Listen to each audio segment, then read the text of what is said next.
नमस्कार, मैं अबुल हसन। आप देख रहे हैं बिहार लाइव टीवी। इस वक्त भोरे के लाल और बिहार टॉपर्स मार्कंडे तिवारी हमसे बातचीत करने के लिए मौजूद हैं। मार्कंडे, सबसे पहले आपको बिहार टॉपर्स बनने पर आपको बहुत बहुत शुभकामनाएं। बहुत बहुत धन्यवाद। कैसा लग रहा है बिहार टॉपर्स बनने के बाद?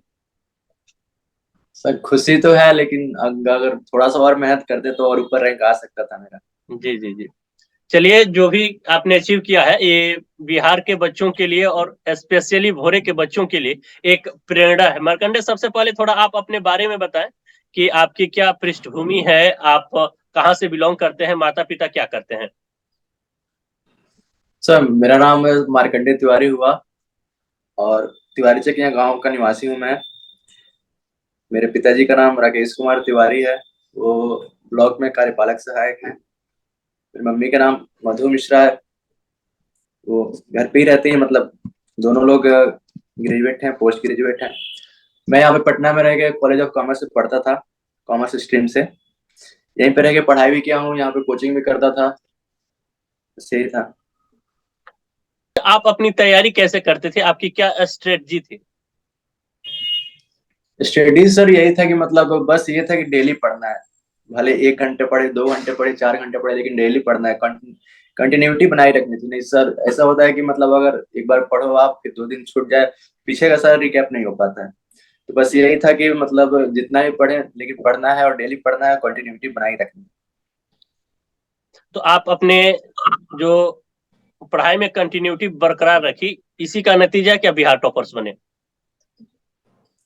सर मतलब उम्मीद यही है, जैसे पहले भी मतलब 11th और 10th में भी मेरा मार्क्स सही था, बट उस समय ये था कि मतलब इतना फोकस नहीं था मैं, हम्म। जितना अभी हो गया था। वो भी खासकर यहाँ पे जो टीचर्स है मेरे कोचिंग के, उन्होंने मतलब हर टाइम मोटिवेशन बनाई रखी।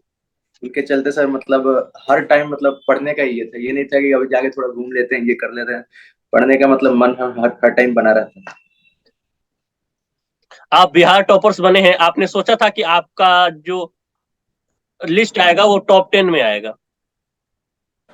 सर एग्जाम देने के बाद तो उम्मीद और बेहतर की थी, क्योंकि एग्जाम मेरा बहुत अच्छा गया था।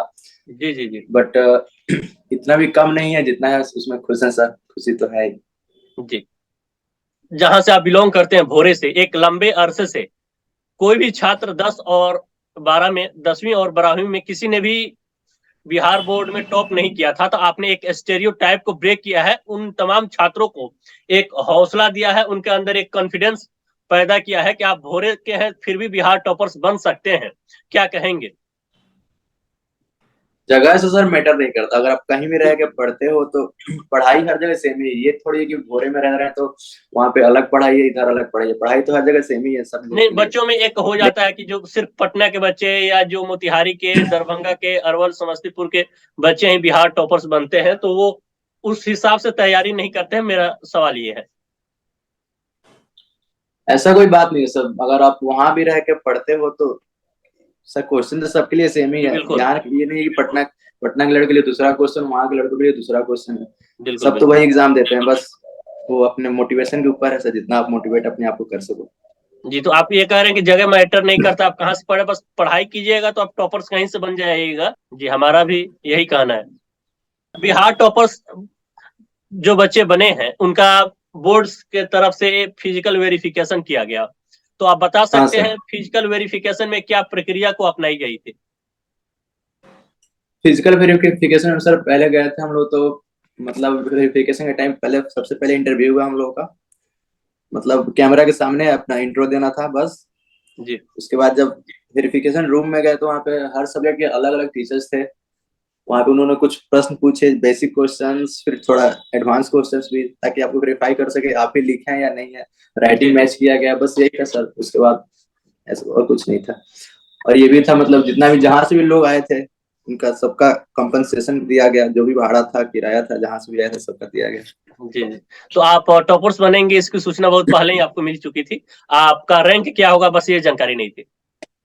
हाँ, रैंक का और मार्क्स का पता नहीं था, लेकिन ये था कि टॉप 20 में तो होगा ही, क्योंकि टॉप 20 को ही बुलाया गया था। जी जी। अच्छा, टॉपर्स बनने के बाद आपके माता पिता की तरफ से कैसा रिएक्शन है, समाज के जो समाज सेवी हैं उनके तरफ से अब तक आपको क्या शुभकामनाएं, संदेश प्राप्त हुआ है? अभी सर सबके मतलब हम देख पाए नहीं, क्योंकि कल हम रिजल्ट आया तो उस समय एक जगह पर नहीं थे, थोड़ा हम बाहर गए हुए थे, रात में आए तो पहले जी। सबसे पहले घर पे बात किए, घर पे सब लोग खुश थे। इससे को देखकर बहुत खुशी हुई, फिर थोड़ा देखे सोशल मीडिया पे भी मतलब ये था, तो उसके लिए बहुत बहुत खुशी हुई।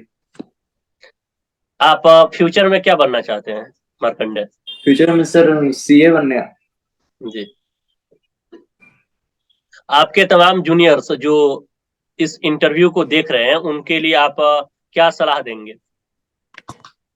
सलाह तो सर यही है कि मतलब बस पढ़ाई को बरकरार रखें कैसे भी। ये नहीं कि मतलब एक दिन में 8 घंटा 10 घंटा पढ़ना है, कोई जरूरी नहीं है। जी 4 से 5 घंटे पढ़ के भी मतलब बहुत अच्छा मार्क्स लाया जा सकता है। जैसे मेरा था कि मतलब अगर हिंदी इंग्लिश में मेरा दोनों में 90 से बिलो है, अगर ऊपर रहता तो मेरा मार्क्स और भी बेटर आ सकता था। बिल्कुल। बट यही है कि जितना ही पढ़े, जब मन करे तभी पढ़े। ये नहीं कि जबरदस्ती बैठ गए, हाँ पढ़ रहे हैं लेकिन पढ़ नहीं रहे हैं, उससे कोई फायदा है नहीं। अगर मन बिल्कुल। नहीं कर रहा है तो नहीं पढ़े, वही बेटर रहता है। और खुद को कैसे भी करके मोटिवेशन बनाए रखे ताकि हमको पढ़ना है, हाँ कुछ भी करके ये करना है। ये नहीं है कि 7 से 8 घंटा ही पढ़ना है, 3 से 4 घंटे भी बहुत बहुत इनफ है पढ़ने के लिए। जी, तो मतलब आपने अपने ऊपर पढ़ाई का एक थोड़ा सा भी प्रेशर नहीं लिया? नहीं प्रेशर, अगर प्रेशर में रहेंगे तो पढ़ाई वैसे भी नहीं हो पाएगी सर। जी मन बिल्कुल। पढ़ाई में लगेगा ही नहीं कि हम पढ़ पाए। जी। अगर जिस दिन हमको लगता है कि नहीं आज हमको मन नहीं है, तब हम नहीं पढ़ते थे। ये नहीं है कि मतलब हाँ पढ़ना ही है कैसे भी करके। आप कॉमर्स टॉपर हैं तो आप कॉमर्स के छात्रों के लिए बताएं कि टॉपर्स बनने के लिए सही रणनीति क्या होनी चाहिए? अगर कॉमर्स है तो सबसे पहले 11th का बेस स्ट्रांग होना चाहिए। अगर 11th में आप मेहनत कर दिए तो 12th में मतलब कुछ नहीं है। इन द सेंस अगर आप थोड़ा सा भी मेहनत करेंगे 12th में तो 97 तो ऐसे ही ला सकते हैं। बस उसके बिल्कुल। लिए 11th का बेस मजबूत होना चाहिए। और 11th में भी अकाउंट्स और इकोनॉमिक्स, ये दो सब्जेक्ट जो है, अगर 11th में आपने पकड़ बना ली, फिर 12th में इसमें बहुत अच्छा मार्क्स ऐसे ही आ जाएगा। जी। कौन से बुक्स और कौन से गाइड का आप सहारा लिए तैयारी के अंतिम दिनों में? अंतिम दिनों में सर जैसे बहुत लोग कह रहे थे कि जो प्रीवियस ईयर्स होता है वो क्वेश्चन पढ़ना चाहिए, उसमें से आता है। बात तो सही, आता है उसी में से है, लेकिन अगर हम जो एनसीईआरटी जो था बिहार बोर्ड का, हम सिर्फ मतलब प्रीवियस ईयर क्वेश्चन किसी सब्जेक्ट का नहीं देखे सर। बस हमको बस ये पता था जो बुक पढ़ रहे हैं क्वेश्चन तो इसी में से आना है। तो उस बुक को ही कम से कम मैंने 10 से 15 बार हर बुक को पढ़ा हुआ था, जितना भी उसमें का क्वेश्चन था सारा सॉल्व किया हुआ था, उससे बहुत हेल्प हुआ। ये नहीं है कि अगर प्रीवियस ईयर भी पढ़ते हैं तो वो भी मोर देन सफिशियंट है, लेकिन उसके लिए भी सर अगर बुक्स पढ़ लेते हैं तो कॉन्सेप्ट भी बना रहता है, क्वेश्चन भी हो जाता है, दोनों दोनों फायदा होता है, आगे के लिए भी फायदा होता है। तो आपने जो तैयारी की थी बेसिकली एनसीईआरटी बेस्ड तैयारी थी? एनसीईआरटी बेस्ड, और अकाउंट्स के लिए जो भी न्यूमेरिकल्स थे उसके लिए एसवीपीडी पब्लिकेशन का आता है बुक एक, वो था। और इकोनॉमिक्स और पीएचडी तो sir NCERT more than sufficient है, बहुत है वो। जी। और कोई बात जो आप कहना चाहते हैं और शायद हम पूछ नहीं पाए हों आपसे? अच्छा, ऐसी तो कोई बात नहीं है, लेकिन जो भी अगर सब लोग की तरह जितना भी आशीर्वाद मिले उससे बहुत खुशी हुई सर। उन लोगों के लिए भी थैंक यू। सबको हम थैंक यू बोल नहीं पाए, लेकिन अगर आपके माध्यम से जो भी सुन रहे हैं उनके लिए जी। बहुत बहुत शुक्रिया, जी। जो भी मेरी शुभकामनाएं दी चलिए, हैं हमसे सर। बातचीत करने के लिए आपका एक बार फिर बहुत बहुत शुक्रिया और आपके उज्जवल भविष्य की बहुत बहुत शुभकामनाएं। धन्यवाद हमसे जुड़ने के लिए।